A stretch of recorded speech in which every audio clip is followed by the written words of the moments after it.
The storm was raging outside, lightning flashing across the sky like jagged knives, each bolt cutting through the night's darkness with a fierce, electric intensity. I had been sitting in the living room, trying to ignore the thunder's growl and the rain's relentless patter against the window, when the mail arrived. I hadn't been expecting anything special, just the usual bills and junk mail. But a single envelope caught my eye. It wasn't unusual for us to get strange pieces of mail now and then, but this one was different. It was addressed to Catherine, my wife, in elegant, precise handwriting that seemed strangely familiar. The return address was from a lab I didn't recognize. My hands trembled slightly as I reached for the envelope, my curiosity overcoming my initial reluctance to pry.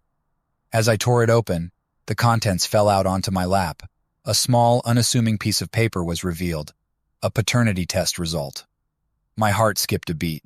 The test was labeled confidential, but the bold letters on the front made my stomach churn. Paternity test results.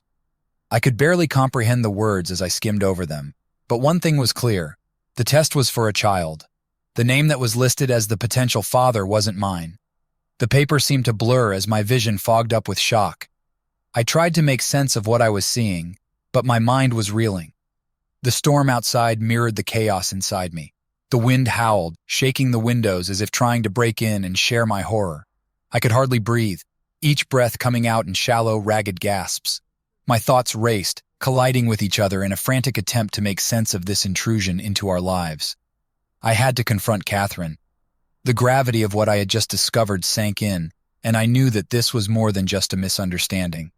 This was a betrayal of a magnitude I could hardly fathom. I could only hope that when I faced her, she would have an explanation, a reason that made sense of this twisted reality. But deep down, I feared there was no explanation that could possibly undo the damage of this revelation. The storm outside seemed to grow fiercer, echoing the storm raging in my heart as I steeled myself for the confrontation that lay ahead. The rain was relentless, a persistent drumming that seemed to mirror the pounding in my chest. I stood in the kitchen, gripping the edge of the counter as if it might steady me against the storm of emotions whirling inside me. Catherine had just walked in, her face illuminated by the dim kitchen light. She looked tired, her features softened by the exhaustion of a long day. But when she saw the envelope on the counter, her expression shifted to confusion. "What's this?" she asked, her voice tinged with irritation as she reached for the envelope. Her eyes widened as she saw the contents, the paternity test results. I could hardly meet her gaze, my hands shaking as I fought to maintain control. "Catherine, we need to talk," I said, my voice betraying the tight knot of fear and anger lodged in my throat. She looked up, her eyes narrowing as she took in my tone and the gravity of the situation. "What's wrong?" "I found this in the mail," I said, nodding toward the envelope. "It's addressed to you. It's a paternity test."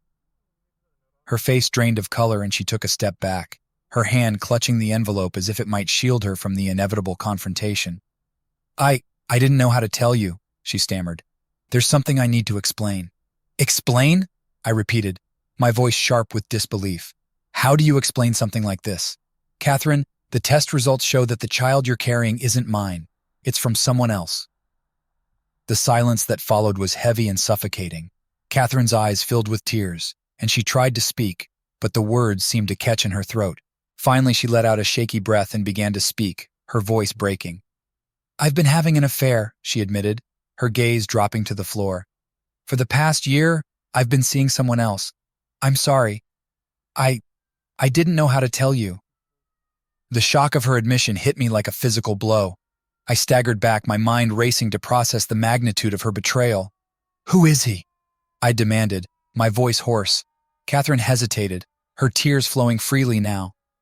"It's someone you know, someone close to you," she said, barely above a whisper. "Who?" I pressed, my patience wearing thin. "It's Alex," she said, her voice barely audible. "Your brother." The world seemed to tilt on its axis, and I gripped the edge of the counter for support. Alex, my brother, my own flesh and blood, was the father of the child Catherine was carrying. The revelation was like a knife twisting in my gut, the pain and betrayal overwhelming. "How could you do this?" I managed to choke out. "And how could he? How could you both do this to me?"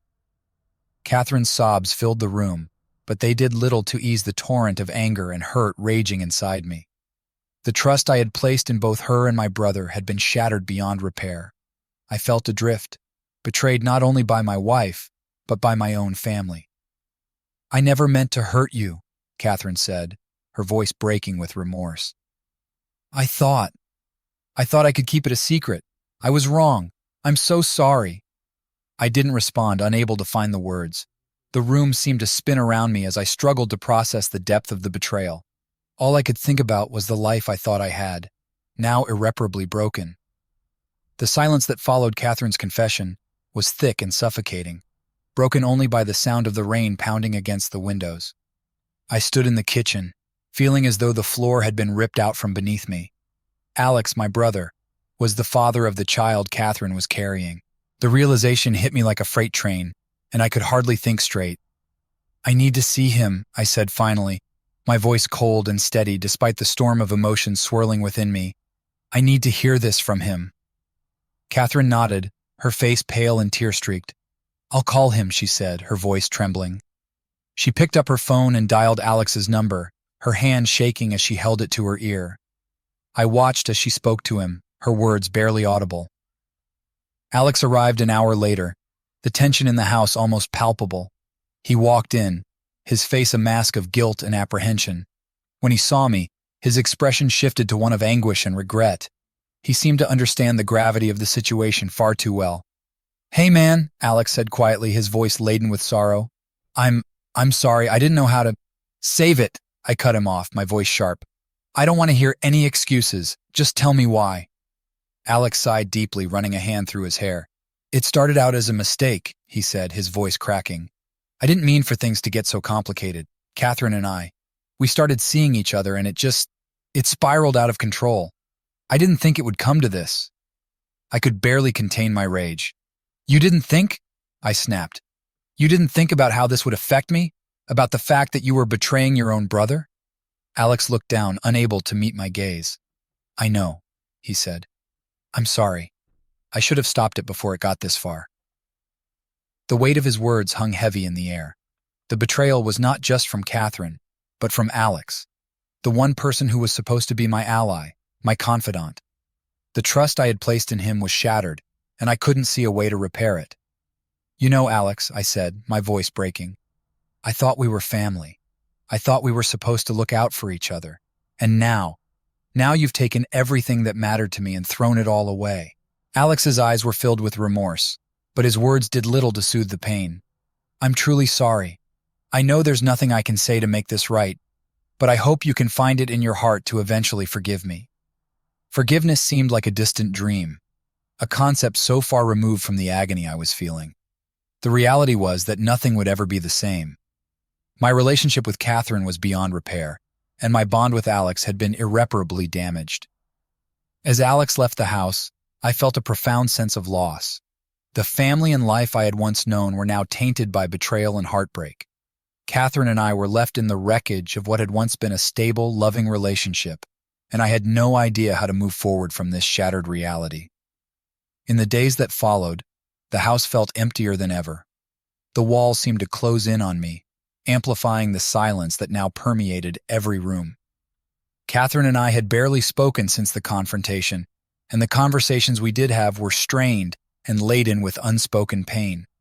The storm that had raged outside seemed to have settled, but inside, the emotional tempest was far from over.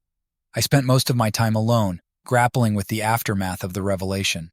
The betrayal weighed heavily on me, and every corner of the house seemed to echo with the memories of better times.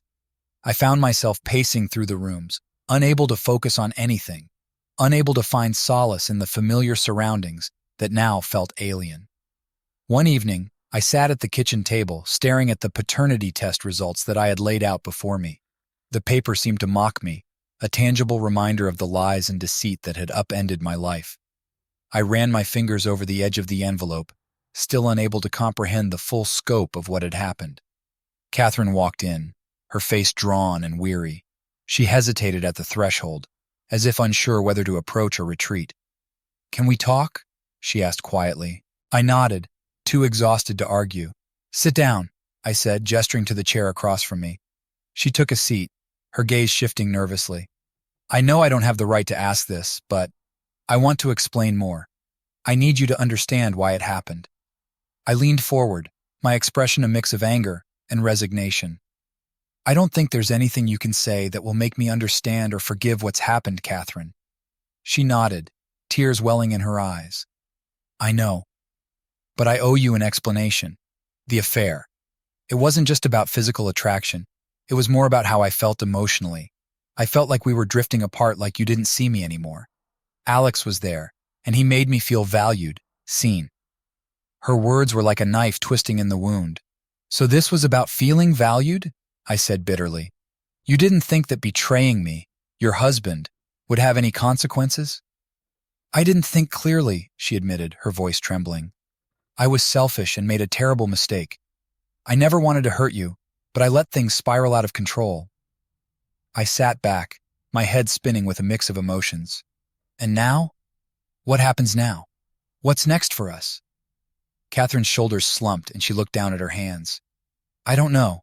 I'm willing to do whatever it takes to make amends, but I understand if you can't ever forgive me.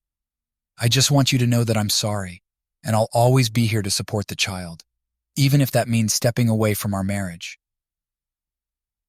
Her words felt hollow, and I could see the desperation in her eyes. But the damage was done.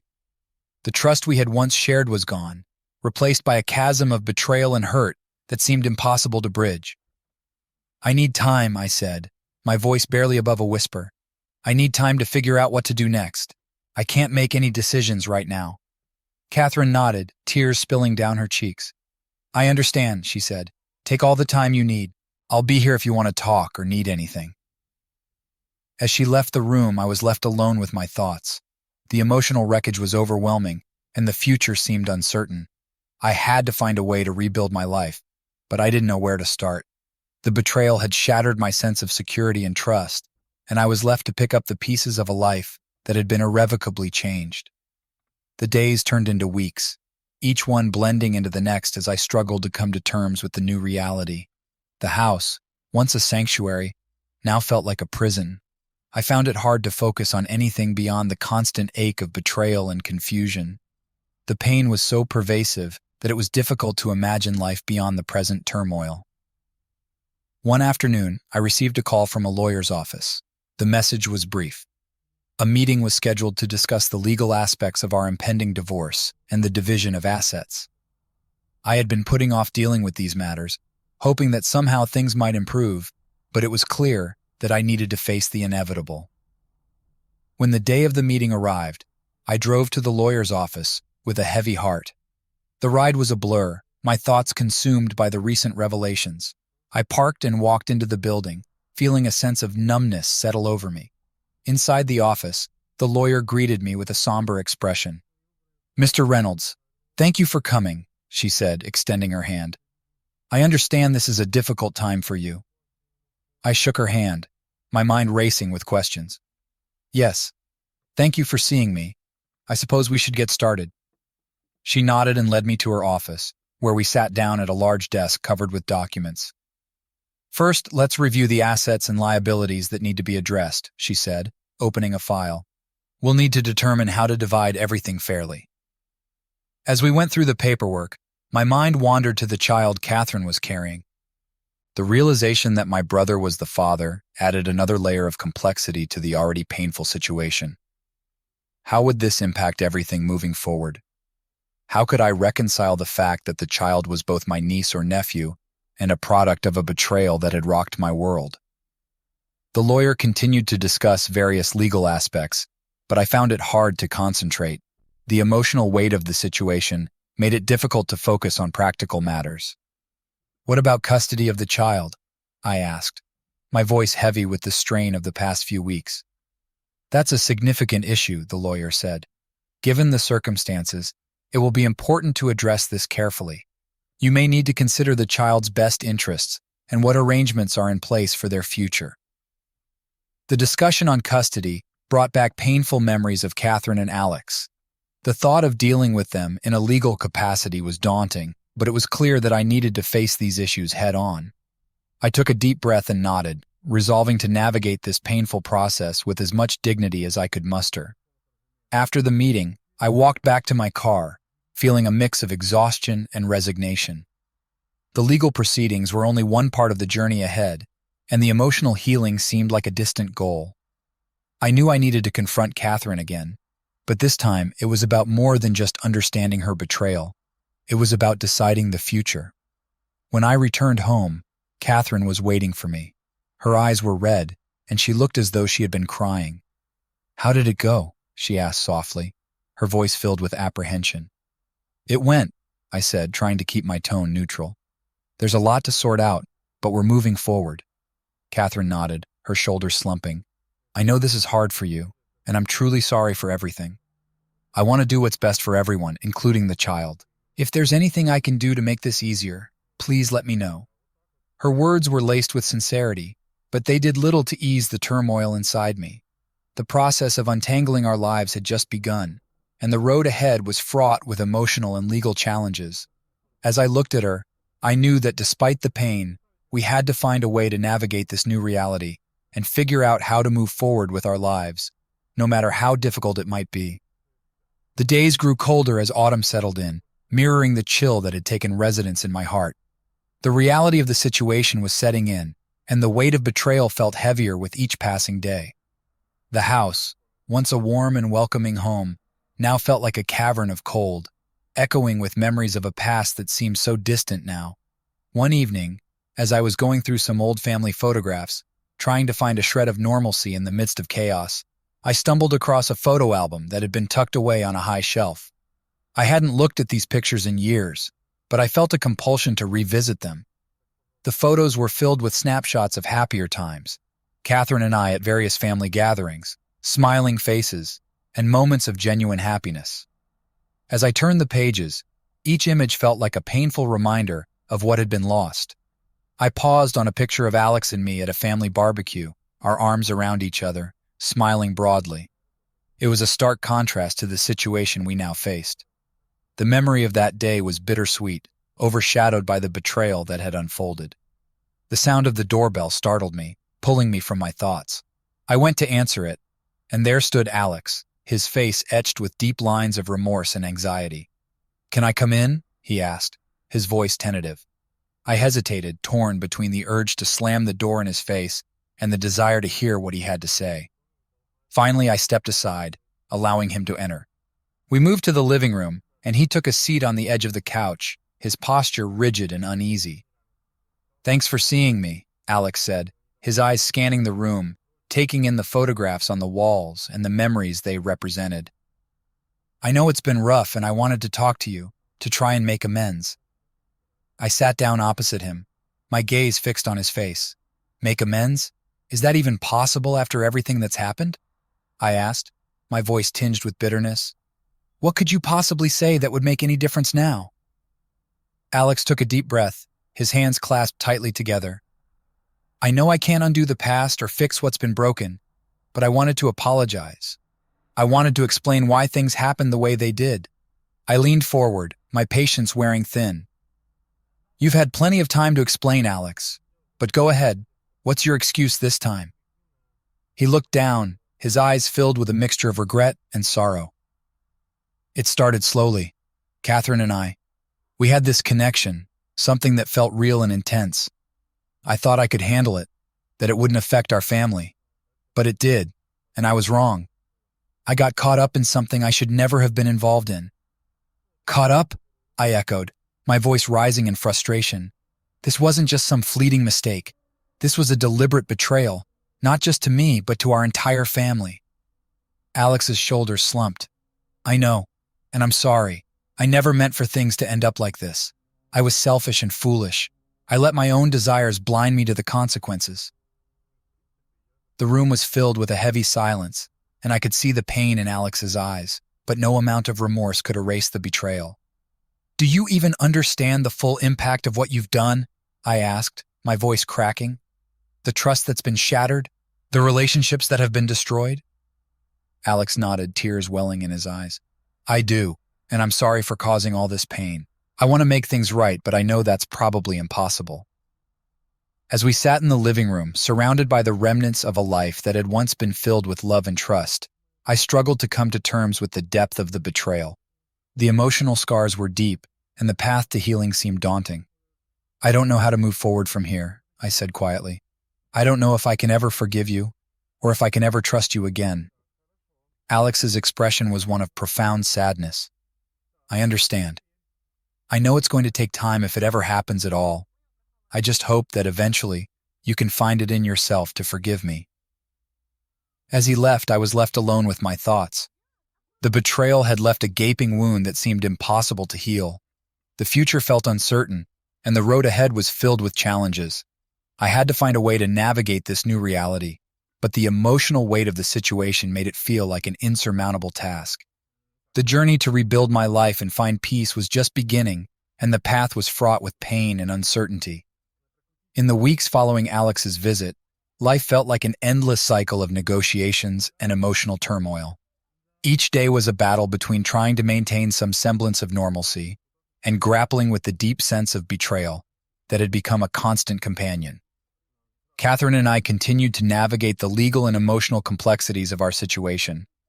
Our conversations were primarily about practical matters, how to divide our assets, the arrangements for the child, and the logistics of our impending separation. It was a stark contrast to the emotional intimacy we had once shared. The love that had bound us seemed like a distant memory, overshadowed by the harsh reality of our situation. One evening, as I sat at the dining table reviewing the financial documents, Catherine walked in, her face pale and drawn. "We need to talk," she said, her voice quiet and tense. I looked up from the papers, sensing the gravity in her tone. "About what?" She took a deep breath and sat down across from me. "About the future and the decisions we need to make regarding the child." I nodded, feeling a sense of dread. "What about the future?" Catherine hesitated, then spoke with a mix of resignation and resolve. "I've been thinking a lot about what's best for the child, and I've realized that we need to be honest about our situation. It's not just about dividing assets or legal matters. It's about the kind of future we're creating for this child." Her words struck a chord.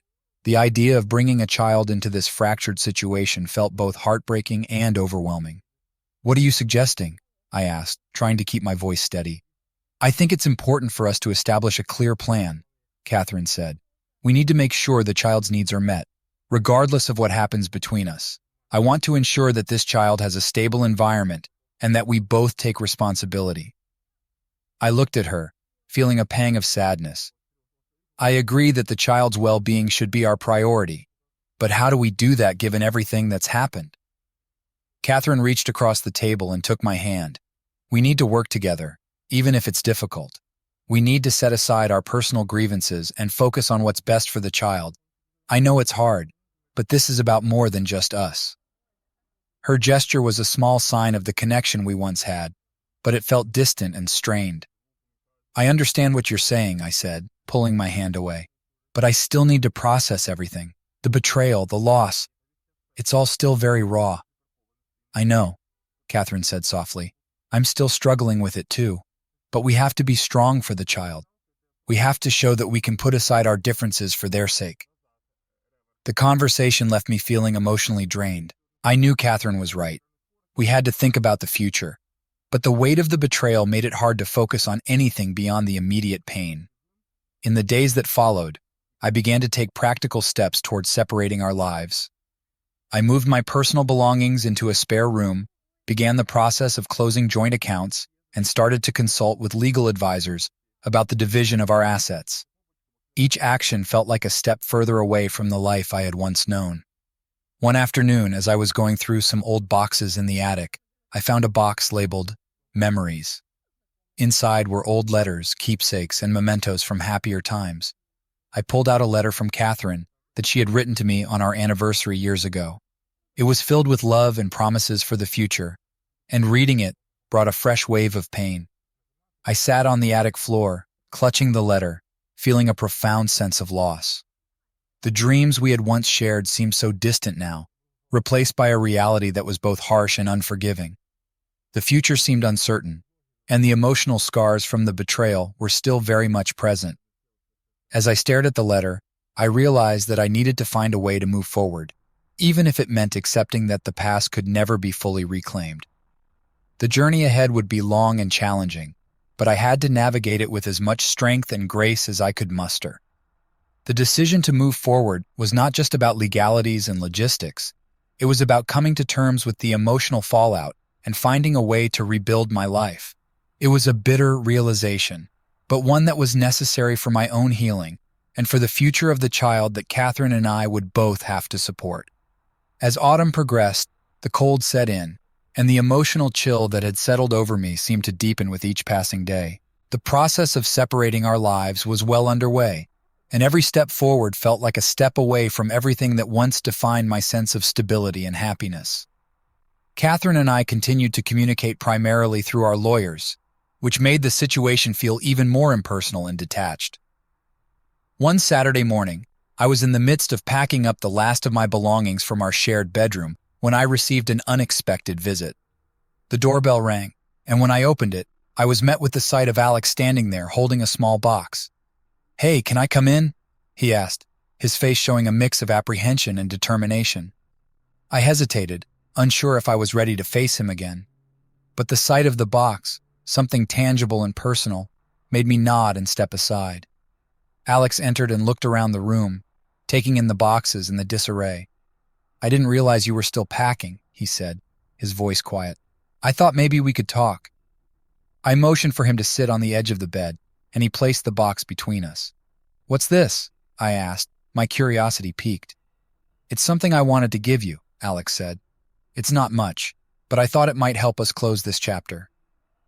I opened the box to find a collection of old photographs and mementos, items from our childhood, family gatherings, and moments shared between Alex and me. There were pictures of us with our parents, snapshots of holidays, and even some handwritten notes we had exchanged as kids. "Why are you giving me this?" I asked, my voice tinged with confusion and sadness. Alex sighed deeply, his eyes reflecting a mixture of regret and nostalgia. "I thought it might remind us of the good times we had before everything went wrong. I wanted you to know that, despite everything, I haven't forgotten the bond we shared." The gesture was both touching and painful.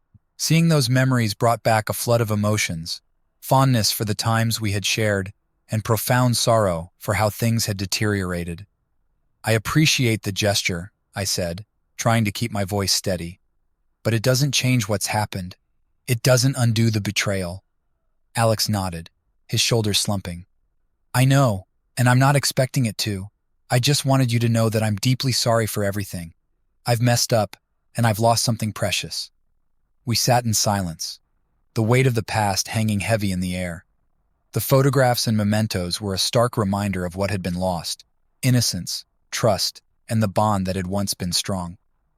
"I've been trying to come to terms with everything," I said finally. "It's been difficult to accept that the past is gone and that our relationships have changed so drastically." Alex looked at me, his expression one of profound sadness. "I wish things could be different. I wish I could turn back time and undo the damage I've caused, but I know that's impossible." As we spoke, I realized that while the past could not be reclaimed, there was an opportunity to find a path forward. The road ahead was uncertain, but it was essential to focus on healing and rebuilding my life. "Thank you for bringing the box," I said, standing up and offering a small, genuine smile. "It means a lot even if it doesn't change things. I need to focus on moving forward and finding a way to rebuild." Alex stood as well, nodding and understanding. "I get it. I hope you can find some peace and eventually, maybe even forgiveness. If you ever need anything, I'm here." As Alex left, I was left alone with the memories and the reality of my situation. The journey ahead would be challenging, but I knew that it was necessary to face it with as much strength and resolve as I could muster. The past was a collection of cherished memories and painful lessons, and it was up to me to navigate the future, one step at a time. As November gave way to December, the first hints of winter began to show. The air outside was crisp and cold, a stark contrast to the storm brewing within me. The separation process was ongoing, but I had begun to focus on rebuilding my life and finding a way to move forward. Despite the emotional challenges, I tried to find solace in small routines, going to the gym, reading, and spending time with close friends. One chilly afternoon, as I was organizing some of the remaining boxes in the garage, the doorbell rang. I was surprised to see Catherine standing there, her face slightly flushed from the cold, and her eyes holding a look of determination. "Can we talk?" she asked, her voice steady despite the visible strain. "There's something important I need to discuss with you." I hesitated, then nodded and motioned for her to come inside. We moved to the living room, where we sat down across from each other. The atmosphere was tense, the silence between us a stark reminder of the emotional distance that had grown over the past months. "What's going on?" I asked, trying to keep my voice neutral. Catherine took a deep breath. "I've been doing a lot of thinking, and I've come to a decision. I want to propose something to you, something that I believe could help us both find some peace." I raised an eyebrow, my curiosity piqued. "A proposal? What kind of proposal?" She reached into her bag and pulled out a folder. Inside was a document, and she handed it to me. "It's a proposal for an amicable separation and a parenting plan. I've included details on how we can co-parent the child in a way that minimizes conflict and provides stability." I glanced over the document, noting the carefully outlined plans for shared custody and financial support. Catherine had clearly put a lot of thought into it, and the level of detail was both impressive and surprising. "I appreciate the effort you've put into this," I said, looking up from the document. "But why now? Why this sudden push for an agreement?" Catherine looked at me with a mixture of hope and vulnerability. "I've realized that the only way for us to move forward is to establish a clear path for the future. I want us to work together, not just for the child's sake, but for our own peace of mind. I want to make sure that we can coexist in a way that's respectful and considerate of each other's needs."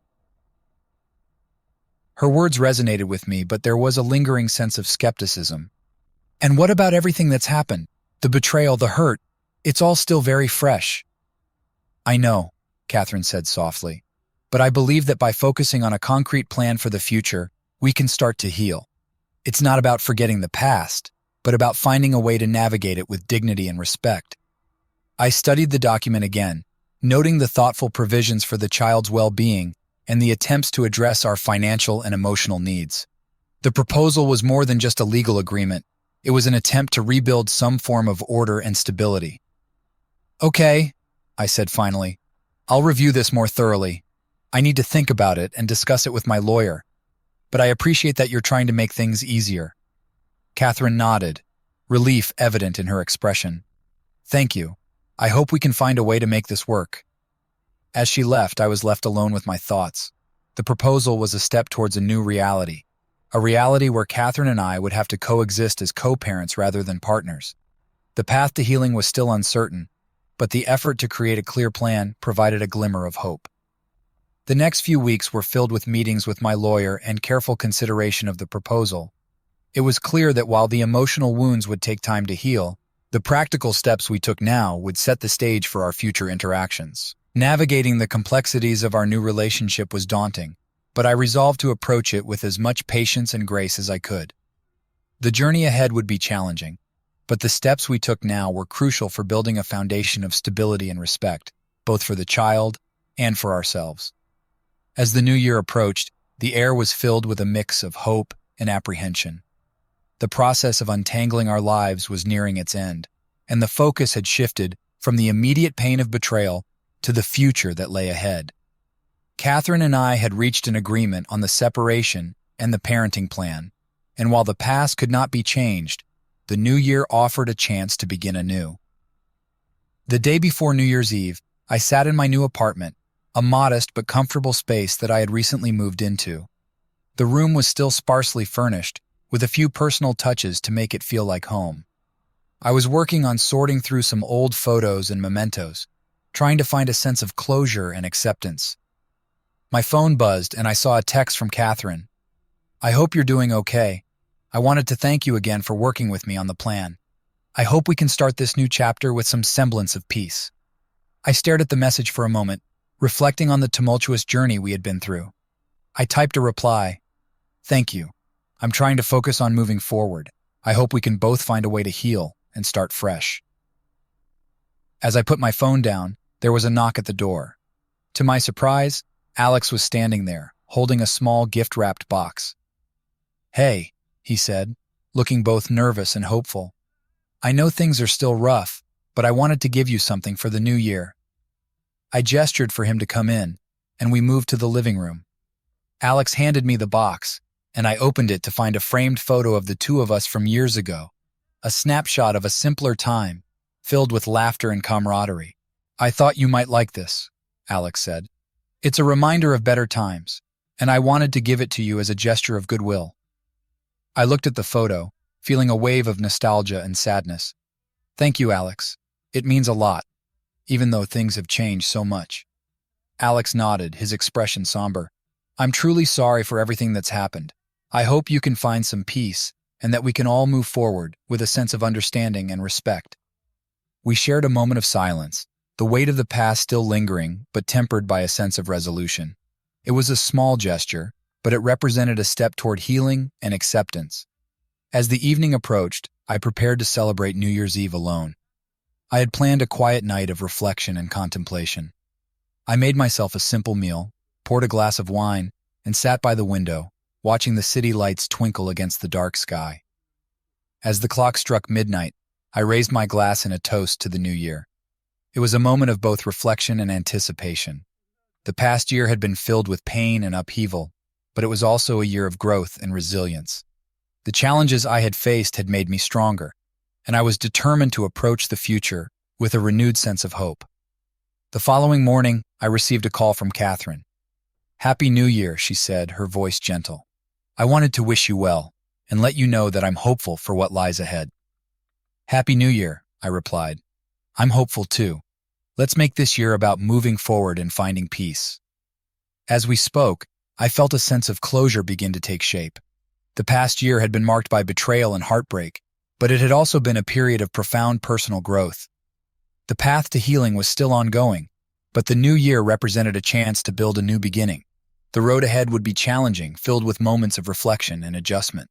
But I was ready to embrace it, armed with the lessons learned and the strength gained from overcoming adversity. The future was uncertain, but it held the promise of new opportunities and the potential for healing. As I looked out at the brightening horizon, I felt a renewed sense of hope. The journey had been painful, but it had also been transformative. The new year was a blank slate, and I was ready to write the next chapter of my life with resilience and optimism.